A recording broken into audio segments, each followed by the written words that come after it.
සුබ දවසක්. ඔයත් ජිම් යන සුම්බා ක්ලාස් යන වර්ක්අවුට් කරන කාන්තාවක්ද?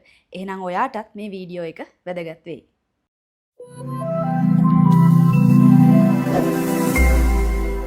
ජිම් යන වර්ක්අවුට් කරන සුම්බා ක්ලාස් යන ඔයාලට කවදා හරි මේ ප්‍රශ්න ඇති වෙලා තියෙනවද? පීරියඩ්ස් තියෙන දවසට ජිම් යන එක වැරදිද? සුම්බා ක්ලාස් එකට ගියොත් බ්ලීඩින් වැඩි වෙනවද? එක්සර්සයිස් කළොත් යුටරස් එකට හානි වෙන්න පුළුවන්ද? නැත්නම් අද පීරියඩ් අද වර්ක්අවුට් කරන්න යන්න බෑ. අද වර්ක්අවුට් එක කැන්සල් කරන්න ඕනද?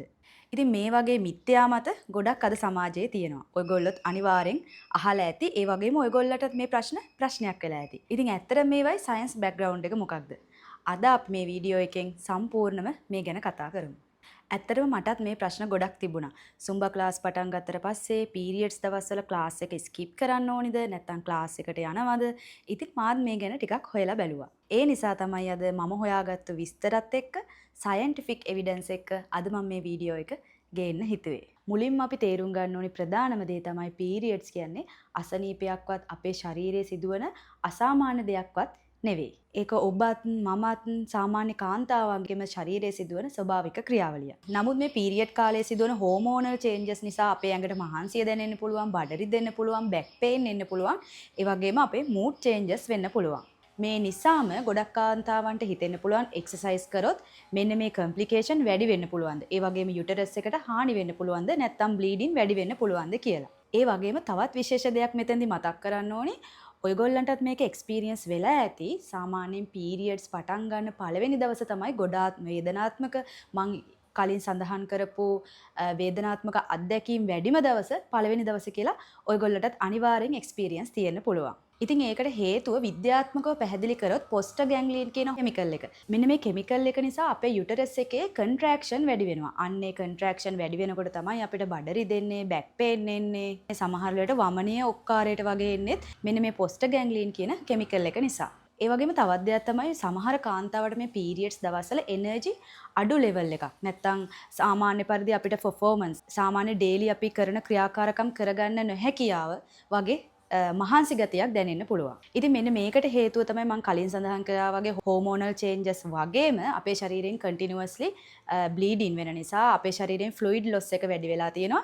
අන්න ඒ නිසා අපිට එනර්ජි ලෙවල් එක අඩු, හරිම මහන්සි, උදාසීන ගතියක් අපේ ශරීරයට දැනෙනවා මෙන්න මේ දවස්වල විශේෂයෙන්. නමුත් ඔබ දන්නවාද පුදුම සහගත දේ තමයි මෙතෙන්දී සයන්ටිෆික් ස්ටඩීස් වල තියෙන්නේ සාමාන්‍යයෙන් එක්සර්සයිස් කරන කාන්තාවන්ට අනිත් කාන්තාවන්ට වඩා මේ පීරියඩ්ස් කාලය තුල පීරියඩ්ස් පේන් අඩු වෙනවා. ඒ වගේම මූඩ් ඉම්ප්‍රූව් වෙනවා. ඒ වගේම විශේෂම දේ තමයි එනර්ජි එක වැඩි වෙනවා.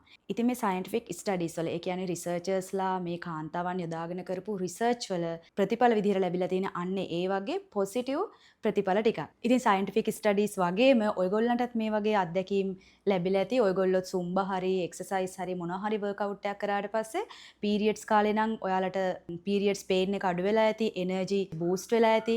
ඉතින් ඒ වගේ එක්ස්පීරියන්ස් අනිවාර්යෙන් ඔයගොල්ලන්ටත් ලැබිලා ඇති. ඉතින් අපි දැන් බලමු මෙහෙම වෙන්න හේතුව සයන්ටිෆිකලි කොහොමද අපි පැහැදිලි කරන්නේ කියලා.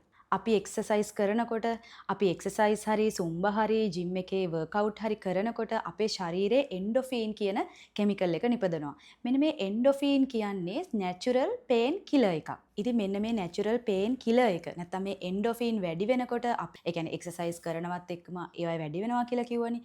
ඉතින් මේ එන්ඩෝෆින් කියන කෙමිකල් එක වැඩි වෙනවත් සමගම ඉතින් අපේ පේන් එක අඩු වෙනවා, ස්ට්‍රෙස් එක අඩු වෙනවා. ඒ වගේම හැපි ෆීලින් එක වැඩි වෙන්න පටන් ගන්නවා. ඒ නිසාම තමයි පීරියඩ්ස් කාලවලදී මොඩරේට් එක්සර්සයිස් කරන කාන්තාවන්ට මේ එක්සර්සයිස් එක වාසිදායක පැත්තට හේතු වෙන්නේ. ඉතින් මම මෙතනදී කිව්වා මොඩරේට් එක්සර්සයිස් කරන කාන්තාවන්ට කියලා. මොකද මේ මොඩරේට් එක්සර්සයිස් කියන්නේ? සාමාන්‍යයෙන් පීරියඩ්ස් කාලවලදී අපිට ජිම් එකේ කෝච් උනත් අපිට උපදෙස් දෙන්න පුළුවන් හෙවි එක්සර්සයිස් වලින් වළකින්න කියලා. නමුත් මෙතෙන්දි මම විශේෂයෙන් කියන්න ඕනි හෙවි එක්සර්සයිස් නැත්නම් හෙවි weight lifting වගේ දේවල් තහනම් කියලා දෙයක් නැහැ මේ පීරියඩ් කාලවලදී කිසිම කාන්තාවකට.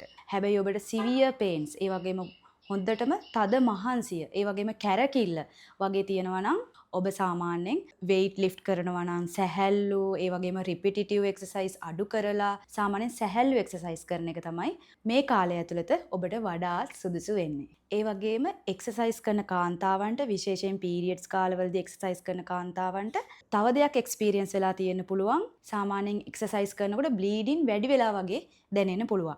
මං හිතනවා ඔබත් පීරියඩ්ස් කාලවල එක්සර්සයිස් කරලා තියෙන කාන්තාවක් නම් ඔබටත් මෙහෙම අනිවාර්යෙන් දැනෙලා ඇති.